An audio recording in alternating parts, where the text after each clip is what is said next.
কয়েক মাস আগে দীঘায় জগন্নাথ মন্দিরে যাওয়া প্রসঙ্গে এবার মুখ খুললেন দিলীপ ঘোষ। দীঘায় যাওয়া নিয়ে আমাকে নিয়ে ইস্যু করা হয়েছে।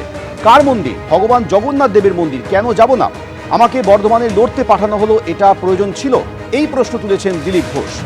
শ্রমিক ভট্টাচার্য বলছেন ক্লোজড চ্যাপ্টার।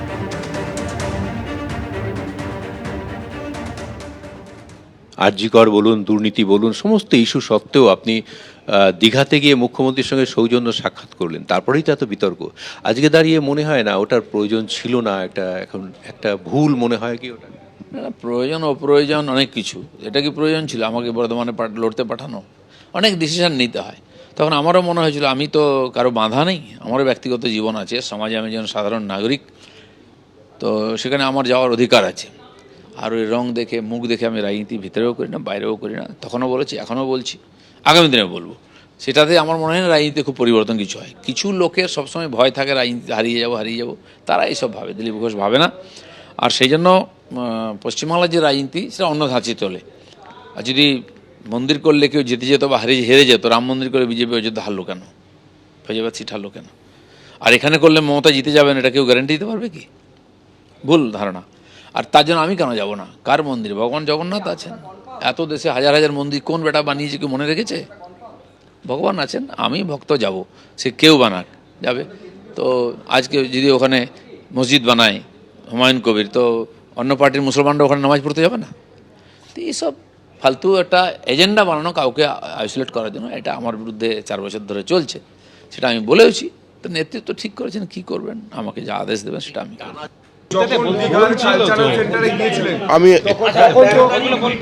Close chapter.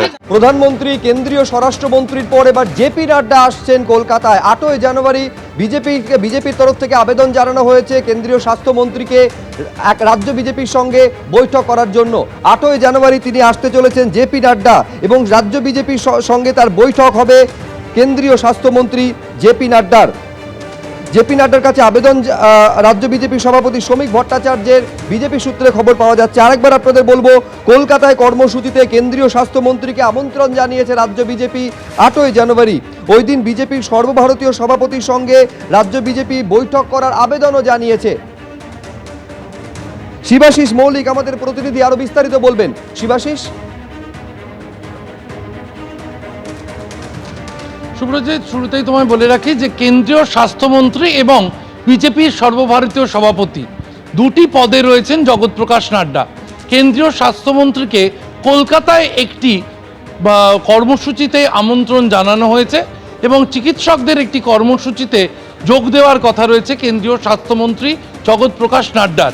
জগৎ প্রকাশ নাড্ডা যেহেতু কলকাতায় আসছেন, বিজেপির সর্বভারতীয় সভাপতি জগৎ প্রকাশ নাড্ডার এই কলকাতা আসার কারণে বঙ্গ বিজেপির তরফ থেকে, বঙ্গ বিজেপির যিনি সাংগঠনিক প্রধান, রাজ্য বিজেপি সভাপতি শ্রমিক ভট্টাচার্য, তিনি বিজেপির কেন্দ্রীয়ভাবে যিনি সাংগঠনিক প্রধান জগৎ প্রকাশ নাড্ডা সর্বভারতীয় সভাপতি, তাকে আমন্ত্রণ জানিয়েছেন রাজ্য বিজেপির সঙ্গে একটি বৈঠক অন্তত করার জন্য। এবং সেই বৈঠকের বিষয় এখনো সুনিশ্চিত করা হয়নি কেন্দ্রীয় বিজেপির তরফ থেকে। তবে যেমনটা জানা যাচ্ছে তাতে 8ই জানুয়ারি, অর্থাৎ আমরা জানি আর 1 সপ্তাহ মতো সময় রয়েছে, জেপি নাড্ডার থেকে সবুজ সংকেত এলেই তারা সেই বৈঠকের প্রস্তুতি রাখবেন। জেপি নাড্ডার এই সফরে আপাতত কোনো জনসভা রাখা হচ্ছে না, তবে ঘরোয়া বৈঠক, যেভাবে আমরা অমিত শাহকে দেখলাম গত 3 দিন ধরে তিনি সাংগঠনিক বৈঠক করলেন, ঘরোয়া বৈঠক করলেন, সমন্বয় আরও দৃঢ় করার চেষ্টা করলেন বঙ্গ বিজেপির মধ্যে, সেই সাংগঠনিক বৈঠকই কিন্তু রাখা হচ্ছে জগৎ প্রকাশ নাড্ডার এই সফরে। ধন্যবাদ শিবাশিস। তৃণমূল কংগ্রেসের প্রতিষ্ঠা দিবসে পোস্ট মমতা বন্দ্যোপাধ্যায়। 1998 সালে আজকের দিনে মামাটি মানুষের সেবার লক্ষ্যে তৃণমূল কংগ্রেসের পথ চলা শুরু হয়েছিল। এই ঐতিহাসিক যাত্রাপথের মূল দিশারি দেশমাতৃকার সম্মান, বাংলার উন্নয়ন এবং মানুষের গণতান্ত্রিক অধিকার রক্ষা। আজও আমাদের দলের প্রতিটি কর্মী সমর্থক সেই লক্ষ্যে অবিচল এবং অঙ্গীকারবদ্ধ। কোনো রকম অপশক্তির কাছে মাথা নত নয়। সকল রক্তচক্ষুকে উপেক্ষা করেই সাধারণ মানুষের জন্য আমাদের সংগ্রাম আজীবন চলবে, পোস্ট করে বলেছেন মমতা বন্দ্যোপাধ্যায়।